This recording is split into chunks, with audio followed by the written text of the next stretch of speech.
हाच प्रश्न हे जेव्हा सुरुवात झाली होती त्यावेळी हे दोन बंधू एकत्र आणलं असं याचं क्रेडिट देखील तुम्हाला दिलं होतं. दोन शत्रू पुढे उभा राहिले कसं वाटतंय का कुटुंब जोडल्याचा आनंद आहे? असं आहे की ते एकत्रित आले याचा मला आनंदच आहे. ते एकत्रित येण्यामुळे फार काही घडेल राजकीयदृष्ट्या असं जर कोणाचा समज असेल तर तो बाळबोध समज आहे. आणि मी म्हणजे आता असं सहज माझ्यासमोर टी व्ही चालू होता म्हणून मी आपलं बघत होतो तर काही माध्यमं तर असं दाखवत होते की जणू काही रशिया आणि युक्रेनचीच युती होते आहे. इकडनं झेलेन्स्की निघाले, तिकडनं पुतीन निघाले आणि आता ही युती झाली. मला असं वाटतं की कुठल्याही एखाद्या पक्षाला निवडणुकीतलं आपलं अस्तित्व टिकवण्याकरता जे काही करावं लागतं त्या दृष्टीने दोन पक्ष जे अस्तित्वाकरता लढतात त्यांनी केलेली युती आहे. त्यापेक्षा पलीकडे त्याच्यामधनं काही फार अन्वयार्थ काढण्याचं कारण नाही आहे. यांनी फार काही परिणाम होईल असं देखील मला वाटत नाही. याचं कारण ज्या प्रकारे मुंबईकरांचा विश्वासघात या मंडळींनी सातत्याने केलाय, ज्या प्रकारे मराठी माणसाला मुंबईच्या बाहेर घालवण्याचं काम आणि पाप यांनी केलेलं आहे ते मराठी माणूस यांच्या सोबत नाहीत. आणि ज्या प्रकारे अमराठी माणसावर सातत्याने हल्ले केले आहेत तेही यांच्या सोबत नाही. मुंबईमध्ये कोणी यांच्या सोबत येणार नाही. यांचा ट्रॅक रेकॉर्ड हा केवळ भ्रष्टाचाराचा आहे. यांचा ट्रॅक रेकॉर्ड हा केवळ स्वहिताचा आहे. निवडणुका आल्या की भावनिक बोलायचं. आता भावनिक बोलण्याला जनता भुलणारी नाही. त्यामुळे निश्चितपणे या निवडणुकीमध्ये त्यांनी अजूनही 2-4 लोक सोबत घेतले तरीही मुंबईकर हे महायुतीचं काम बघून, महायुतीने केलेला विकास बघून, महायुतीने भविष्यातली जी मुंबई तयार करणं सुरू केलं आहे ते बघून आणि विशेषतः मराठी माणसाला मुंबईतच घरं देण्याचा जो कार्यक्रम महायुतीने सुरू केलेला आहे त्यामुळे निश्चितपणे महायुतीच्या पाठीशीच मुंबईकर उभे राहतात. आकडे सांगणार नाहीत मात्र मुलं पळवणारी टोळी तयार झालेली आहे त्याच्यामुळे आकडे आता सांगणार नाहीत असं देखील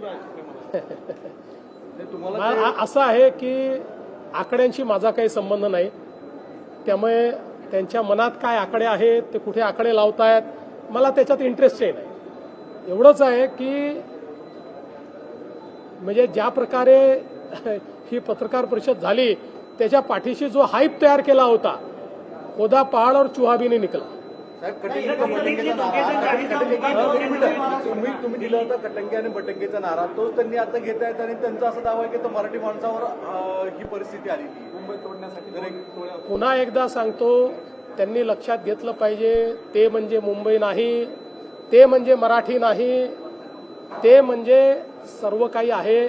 हा जो काही त्यांचा गर्व आहे, हा जो काही दुराभिमान आहे, या दुराभिमानामुळेच मुंबईकर त्यांच्यापासून दूर गेले. कारण मुंबईकरांना सेवेकरी हवे आहेत. मुंबईकरांना त्या ठिकाणी राज्य गाजवणारे आणि स्वतःचा फायदा पाहणारे नको आहे. मुंबईचा प्रयत्न जो आहे तो दिल्लीतले दोघे जण करतायत. अमित शहा आणि मोदींवरती सुद्धा उद्धव ठाकरेंनी पुन्हा एकदा टीका केली आहे. मला असं वाटतं काही तर स्क्रिप्ट बदलली पाहिजे. किती वर्ष एकच स्क्रिप्ट घेऊन हे लोक फिरणार आहेत. काही तर नवीन आणा.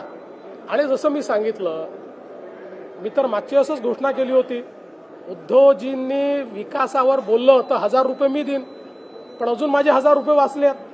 अजून विकासाचं एकही गोष्ट ते बोलत नाहीत. आता ही निवडणूक विकासाची, मुंबईकराच्या हिताची निवडणूक आहे. त्याच्यावर ते एक शब्द बोलू शकत नाही.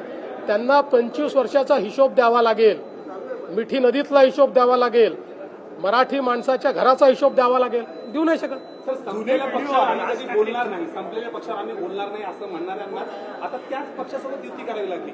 20 वर्ष एकमेकांकडे गेले नाहीत, भावनिक आवाज म्हणतायत, मराठी म्हणतायत, एकंदरीत सगळं कसं बघतायत? मुळात तुम्हाला क्रेडिट पण तेच देतात की तुम्हीच एकत्र आहात.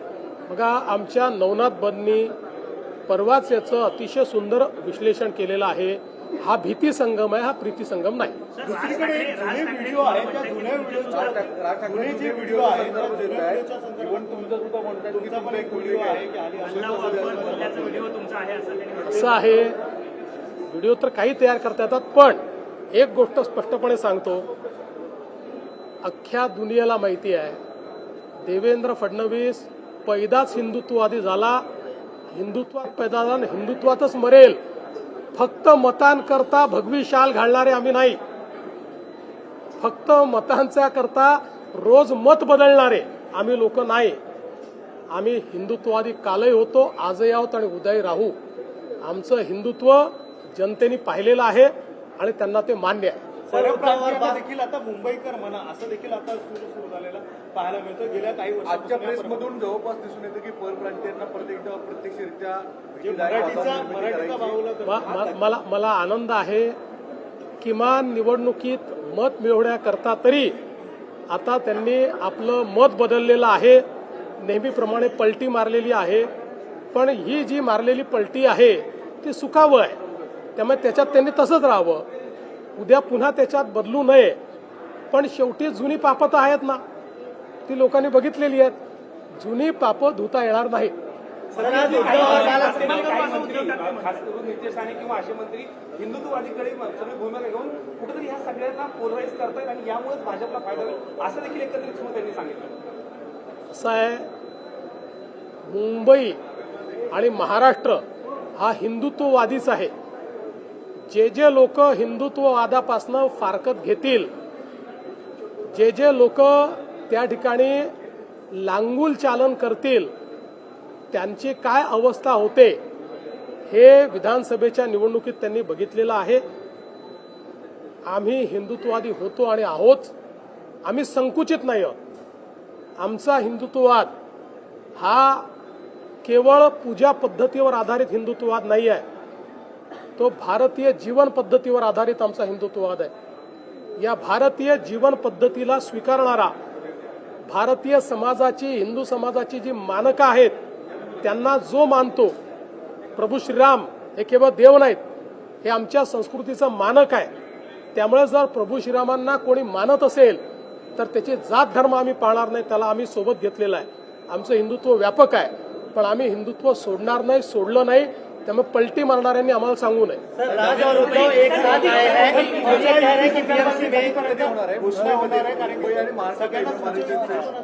त्याची आकडेवारी क्लिअर येणार आहे का? आमची युती अंतिम टप्प्यात आहे, लवकरच आम्ही त्याची घोषणा करू.